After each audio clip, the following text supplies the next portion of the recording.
Buenos días a todos a Planeta Enfrenta, el podcast de los retos verdes. Mi nombre es Rodrigo Villatoro y hoy tengo el honor de ser el presentador de este podcast. En el podcast del día de hoy tendremos cuatro secciones interesantes que discutiremos y en cada sección tendremos a un experto en el tema que nos estará platicando sobre él. Para el primero, la historia de las negociaciones en el cambio climático. A lo largo de la historia, el cambio climático se ha convertido en uno de los desafíos más apremiantes que enfrenta la humanidad. Los efectos del calentamiento global, como el aumento de las temperaturas y eventos climáticos extremos y la pérdida de la biodiversidad son cada vez más evidentes. Pero ¿cuándo empezaron a tomar iniciativa para frenar estos cambios? Es por eso que hoy tenemos el honor de tener al ingeniero Carlos Quiñones para que nos explique más sobre este tema. Buenos días, Carlos, ¿cómo estás? ¿Qué tal, Rodrigo? Es un gusto poder estar aquí en tu podcast de Planeta Enfrente. Contame, ¿qué te interesaría saber sobre los temas? Pues fíjate que la verdad me interesaría saber cuándo comenzaron las primeras preocupaciones sobre el cambio climático y su impacto en nuestro planeta. Bueno, las primeras preocupaciones sobre el cambio climático surgieron en las décadas de 1950 a 1960, cuando los científicos comenzaron a notar señales de inquietantes como el aumento del dióxido de carbono en la atmósfera y sus posibles relaciones con el calentamiento global. Bueno, ¿y qué eventos marcaron el inicio de estas negociaciones, Carlos? Eh, Fíjate que uno de los eventos claves fue la primera Conferencia Mundial sobre el Clima en 1979, que estableció las bases para futuras discusiones sobre el cambio climático.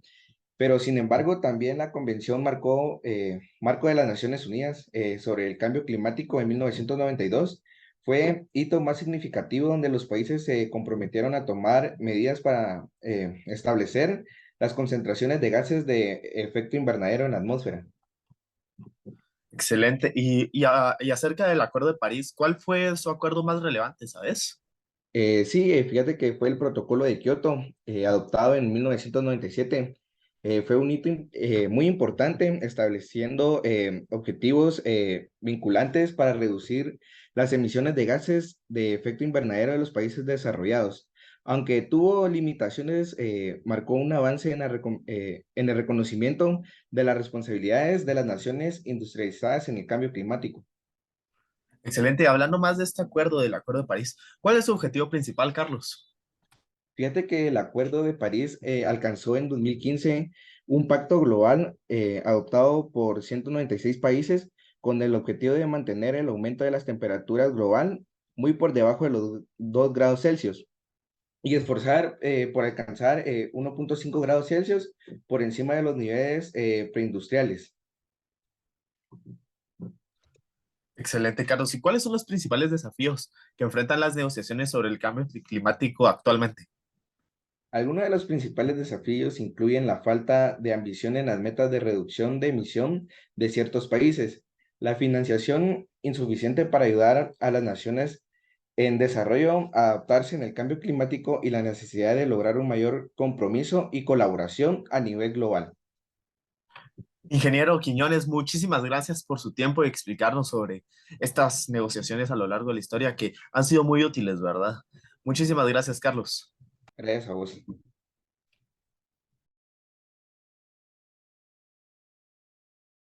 Bueno, y para la parte 2 del podcast estaremos hablando sobre especies invasoras y el tráfico ilegal.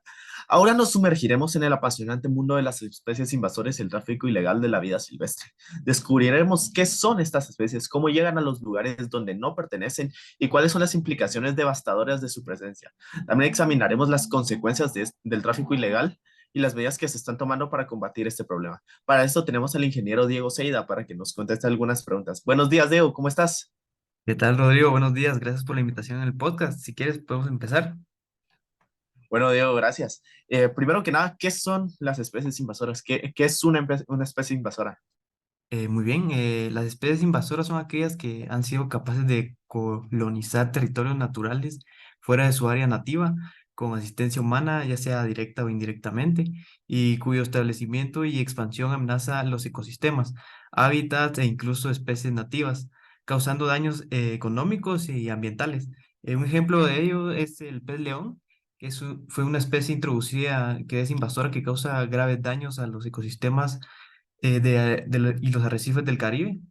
Este pez león se dice que puede poner hasta 30.000 huevos por cada 4 días y se calcula que entre 1 y 2 millones de huevos cada año. Wow, qué interesante, Diego. Eh, ya que estabas hablando de este pez, ¿dónde encontraron al pez león para que sea una especie invasora? Este tipo de pez fíjate que lleva años migrando hacia el sur y fueron capturados por primera vez en el Golfo de México, probablemente liberados a la raíz del comercio de acuario en 1985 y rápidamente se expandieron hacia la costa este de Estados Unidos y el Caribe. Excelente, Diego. Y ahora, háblanos un poquito, por favor, de qué es el tráfico ilegal de especies. Muy bien, el tráfico ilegal pues, de especies es una actividad ilícita que constituye una presión constante de la biodiversidad mundial. Es altamente lucrativa ya que está posicionada entre la tercera y cuarta actividad ilícita más lucrativa, solamente después del tráfico de drogas y de personas y de productos falsificados. Wow, qué interesante. ¿Y cuáles son las especies afectadas? Las especies más afectadas que tiene este tráfico de especies está la tortuga, el matamatas, iguanas, bábilas, canarios, loros, también están las que son los guacamayas azules y amarillas, monos araña, entre otros. Sí, son bastantes, ¿verdad? ¿Qué soluciones puedes proponer para el tráfico ilegal de vida silvestre? Pues para esto tenemos tres soluciones que pueden llegar a ser muy buenas, que son la educación ambiental y sensibilización en las principales ciudades donde se comercializa la fauna silvestre, principalmente como mascota. Muchas personas desconocen que vender, comprar y criar animales silvestres es ilegal y es un crimen. Otra es mejorar la respuesta de los profesionales que regulan el comercio ilegal de la fauna silvestre, esto mediante actividades de capacitación y apoyo logístico. Y la otra podría ser analizar las nuevas formas de comercialización de fauna silvestre en ciberventas y redes sociales. Wow, ya vieron, el tráfico ilegal, como dijo Diego, no es correcto. Pero bueno, gracias Diego por tu tiempo. Fue muy interesante hablar sobre esto y también muy eh, que nos pone a pensar en lo que es correcto y no, ¿verdad? Gracias Diego por tu tiempo. De nada, gracias por la invitación al podcast.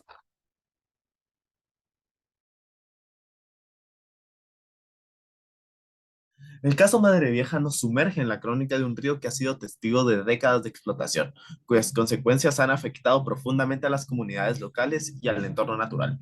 En esta breve exploración desentrañaremos la situación del río Madre Vieja y cómo un valiente acto de la comunidad cambió el curso de su historia, ofreciendo esperanzas de restauración y sostenibilidad.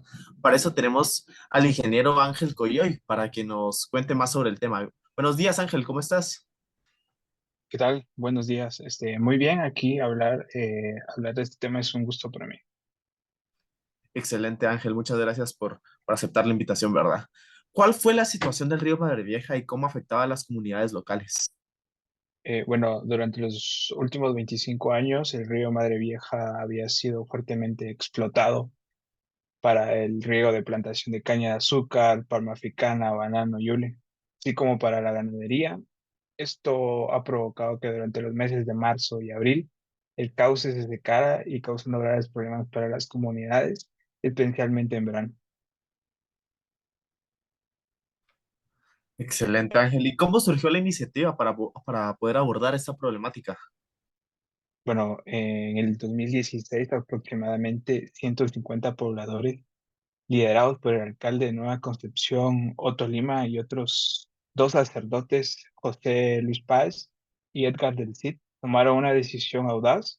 Se dirigieron a los lugares donde se desviaba el agua del río y rompieron las bardas para que el agua regresara al cauce natural. Esto esto fue para que ayudaran a a la creación de la mesa técnica del río Madre Vieja. Oh, qué interesante. ¿Qué papel jugaron las agroindustrias locales en esta iniciativa, Ángel? Bueno, las agroindustrias locales, identificadas como grandes usuarios del río, también formaron parte de la mesa técnica. Las acciones de la comunidad se abrieron a dialogar y llegaron a acuerdos para trabajar en un plan de reforestación en la cuenca con el objetivo de favorecer la recarga hídrica. ¿Y cuáles fueron los resultados de esas medidas? Bueno, gracias a las colaboraciones entre la comunidad y las agroindustrias, El río Madre Vieja ha experimentado un cambio significativo.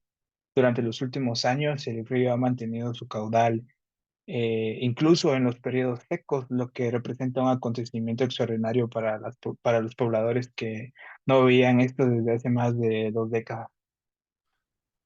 ¿Qué acciones específicas se llevaron a cabo para la conservación del río?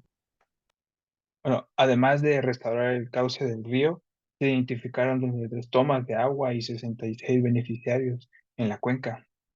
Cada toma cuenta con un registro otorgado por el Ministerio de Ambiente, lo que permite una mejor gestión de recursos. Además, las agroindustrias implementaron un proyecto de reforestación de 88 hectáreas de la cuenca con especies nativas para crear áreas de recarga hídrica. Muchísimas gracias, Ángel, por esta breve explicación acerca de lo del río Madre Vieja. Gracias por aceptar la invitación al podcast y gracias por toda la información. Gracias, hasta la próxima. Bueno, y para la última parte del podcast tenemos aquí a Javier Lorenzo. Él es un ingeniero mecánico industrial de la Universidad del Valle. ¿Cómo estás, Javier? ¿Qué tal, Rodrigo? Mucho gusto por estar en el podcast. Me voy a presentar un poco más. Como ya comentó Rodrigo, yo me gradué como ingeniero mecánico industrial en la Universidad del Valle de Guatemala. Luego decidí estudiar mi segunda licenciatura en Ingeniería de Diseño Industrial y Desarrollo de Producto. Y actualmente trabajo en la Bimbo, principalmente en la producción del producto Takis y Chips. Excelente, Javi. ¿Cuáles son los principales retos al momento de diseñar un producto? Bueno, para empezar, los principales retos son la selección de los materiales, ya que elegir los materiales adecuados son cruciales, ya que hay que elegir materiales duraderos, reciclables, biodegradables o compostables. Y estos deben de tener un menor impacto ambiental en su extracción y en su fabricación. También la eficiencia en el uso de los recursos, ya que usar